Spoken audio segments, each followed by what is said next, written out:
ပါရှင်ဒီနေ့မှာတော့ကျွန်မကခုလက်ရှိဖတ်နေတဲ့ဒီစာအုပ်ပေါ့နော်ဒီစာအုပ်နာမည်ကကြတော့ဒီအင်္ဂလိပ်လိုဆိုလို့ရှိရင် The Art of Simple Living လို့အမည်ရတယ်ဒါကမြန်မာလိုဆိုလို့ရှိရင်ဒီရိုးရှင်းတဲ့ဘဝအနေနဲ့ပေါ့နော်ဒီစာအုပ်ကကြတော့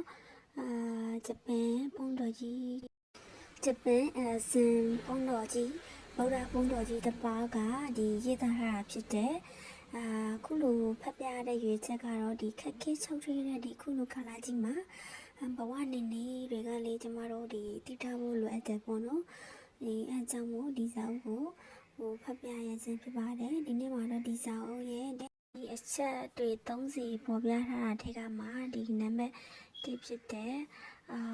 make time for emptinessဆိုတဲ့ပေါ်တော့ဒီကိုယ့်ရဲ့စိတ်ကိုဒီလွတ်လပ်ပေါ်ပေါ်နေအောင်ခဏထားရမယ်အရှင်ပြရမယ်ဆိုတော့ခေါင်းစဉ်လေးနဲ့ဖတ်ပြသမှာဖြစ်တယ်ပထမဆုံးချက်တစ်ခုအနေနဲ့ဒီဆရာတော်ကမအကျင့်ပေးထားလဲဆိုလို့ရှိရင်ပထမဆုံးအနေနဲ့ကိုယ့်ဟာကိုတွေ့ရှိအောင်စူးစမ်းရမယ်ပေါ့နော် observe yourself ဆိုပြီးတော့ပြောထားတယ်ပြီးတော့မှဒီကိုလက်ရှိဖြစ်နေတဲ့အတိုင်းပေါ့နော်ဒီစိတ်ရှိရှိနဲ့ကိုယ့်အကူရှာဖွေဖို့ပြောရတာဖြစ်တယ်ကျမတို့ဒီနေ့စဉ်ဘဝမှာဒီတစုံတစ်ခုကိုပေါ့နော်ဒီမစင်စားဖို့အရှိရှိလားဆိုပြီးတော့ဒီဆရာတော်ကမိခွန်းထောက်ထားတာရှိတယ်ဘာလို့ဆိုတော့ဒီအများစုကတွေးဒီဟာတွေးနေစိတ်တွေရှုပ်ထွေးနေကြဖြစ်တယ်ပေါ့နော်ဒီလူအများစုကတော့ဒီပြောကြလိမ့်မယ်ပေါ့နော်ဒီအဲ့ဒီအတွက်အရှိမရှိဘူးဆိုကျွန်မတို့ဒီနေ့စဉ်ဘဝမှာဒီအလုပ်တွေနဲ့ပြီးပြီးတော့ပေါ့နော်ဒီအလုပ်တွေရှုံနေကြတယ်ဒီစိတ်ဖိအားဒီစိတ်ဖိစီးကြတယ်ပေါ့နော်ဒီလက်ရှိတိုးတက်နေတဲ့ခက်ကြီးကလေးဒီနေ့စဉ်ဘာအလုပ်တွေကိုပေါ့နော်ဘယ်လိုပြင်းမြောက်လုပ်ပြီးတော့အကောင်းဆုံးစူးစမ်းရမယ်ဆိုတဲ့အတွေ့အကြုံနဲ့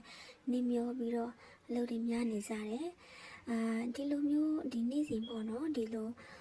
အရာတွေပေါ်မှာပဲကိုယ့်အကူနှင်းမြောက်ထားမယ်ဆိုလို့ရှိရင်ကျမတို့ရဲ့ဒီစစ်မှန်တဲ့ပျော်ရွှင်မှုတွေစစ်မှန်တဲ့မိမိကိုယ်ပေါ့နော်ဒီဆုံးရှုံးမလဲမတည်ဆုံးရှုံးရနိုင်တယ်ဆိုပြီးတော့ဒီဆရာတော်ကပေါ်ပြထားတယ်ပြီးတော့ဒီနေ့မှာပေါ့နော်ကျမတို့ဒီဒီ7မိနစ်လောက်ဖြစ်ဖြစ်ဒီကိုယ့်ရဲ့မိုင်းကိုပေါ့နော်ဒီစစ်ကိုဒီဗလာဖြစ်အောင်ထားမယ်ဆိုပြီးတော့လေအကြံပေးထားတယ်ဒီ emptiness ပေါ်တော့သူကဒီဟင်းလင်းပြင်ကြီးဖြစ်အောင်ဘာမှမတွေးပေးမှကလေးအကြောင်းလေးမစင်စားဘူးပြီးလို့ရှိရင်ဘာဆိုဘာမှမစင်စားပြီးမိနစ်30လောက်အရှင်ပေးရမယ်ဆိုပြီးတော့ပြောပြထားတယ်ကျမတို့ချုပ်ထွေးနေတဲ့ဒီစိတ်ကိုလေးချင်းလောက်ထားရမယ်ဒီမလို့ရှိရင်ဒီအမျိုးမျိုးသောအတွေးတွေပေါ်လာလို့ရှိရင်ရှင်းထုတ်အောင်နိုင်အောင်ကြိုးစားရမယ်ဒီလိုအလုပ်ချင်းအားဖြင့်ကျမတို့ရဲ့ဒီလက်ရှိပစ္စုပန်ကိုပို့ပြီးတော့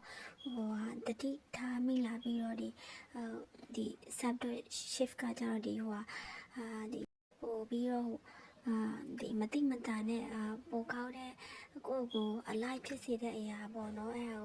ကိုဖြစ်လာမယ်ဆိုပြီးတော့လေပေါ်ပြထားတယ်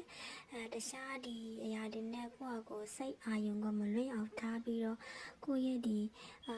ဖြစ်တယ်မှုကိုပေါ့နော်ဒီပြလေးရောက်တယ်ဒီတခုမှမစင်စားဘဲနဲ့အရှင်ပြေးတာကကြတော့ပထမဆုံးအတွက်ဒီရိုးရှင်းတဲ့ဘဝနေထိုင်နေအတွက်ပေါ့နော်ဒီပထမဆုံးအဆင့်နေနဲ့အရေးကြီးတယ်ဆိုတာကိုဒီကျမတို့အနေနဲ့သိထားဖို့လိုအပ်တယ်ဆိုတာကိုဆရာကပြောထားတာဖြစ်တယ်တစ်ဆက်တဲ့အနေနဲ့ပေါ့နော်ဒီ